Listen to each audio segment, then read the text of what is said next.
Hi guys, I hope you're well today. Billy Goat Boy here.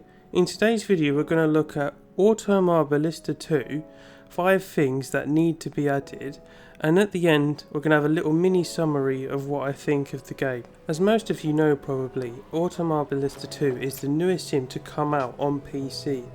It is in early access and I've spent some time playing with it. Now as a caveat before we get started, like I said, it's in early access so things can change.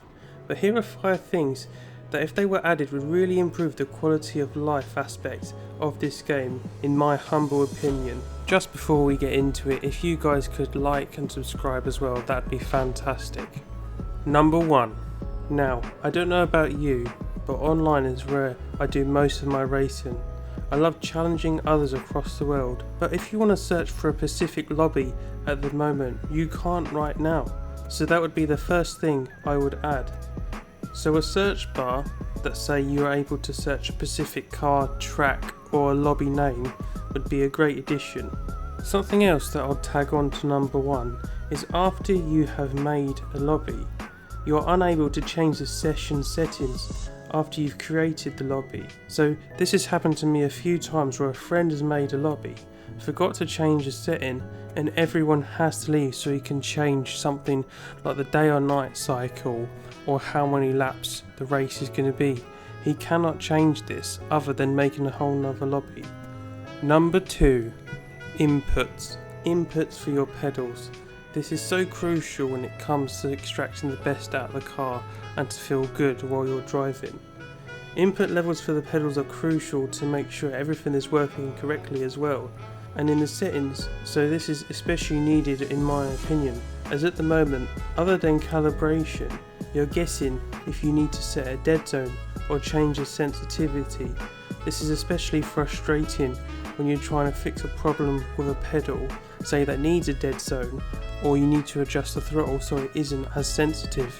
So just adding input bars for the throttle, clutch and brake would be a great addition to the settings page, outside of calibration alone. Number 3.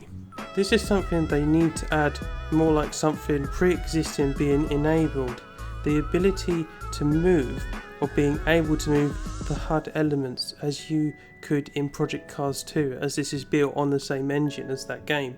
Now, on an ultra-wide monitor, everything is very far away from your actual vision when you're looking left and right.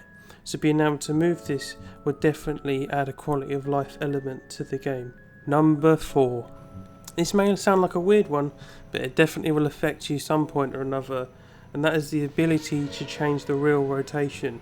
To me, this is something that has been completely overlooked by Reza, as in other sim titles such as in Race Room, you put the wheel on auto, say on my CSL Elite, and adjust the degree of the rotation in-game to what you want, and you can adjust any car to what you want to drive it at. In Automobilista 2, however, you cannot do this, so you set your wheel to say 180 degrees of rotation to the max it will go, and every car is then stuck to the default values that the developers have set. So you go to a kart, which is fine, say the degrees are set to 100 degrees of rotation, and the wheel just simply turns left and right a little bit, which is great. But if you want to adjust it for a different car, say something that has 900 degrees of rotation, and you're using a Formula rim, you can't change it in any way other than setting the wheel to the degree you want on your wheelbase, and then recalibrating it to the degrees of rotation in game. So a quality of life improvement here definitely would be to add an individual slider, say in the settings of each car, being able to change the degrees of rotation in which that car has. Number 5. Now this is more of something that needs to be looked at, and that is the collisions or netcode for online racing. The boxes for your car or netcodes need looking at some point. There's something wrong, because you can be about 2 foot away from someone and still take them out. So at the moment we have social distancing actually in Automobilista 2, otherwise you can easily wreck someone. This is a top priority I feel for this game, otherwise it could highly compromise the online of this game and make it not fun at all. So that's the 5 things that I think needed to be added or looked at in Reeza's Automobilista 2. So overall thoughts on the sim/game. Well, it's a good starting point for Reeza for sure, but they have a lot of work ahead of them.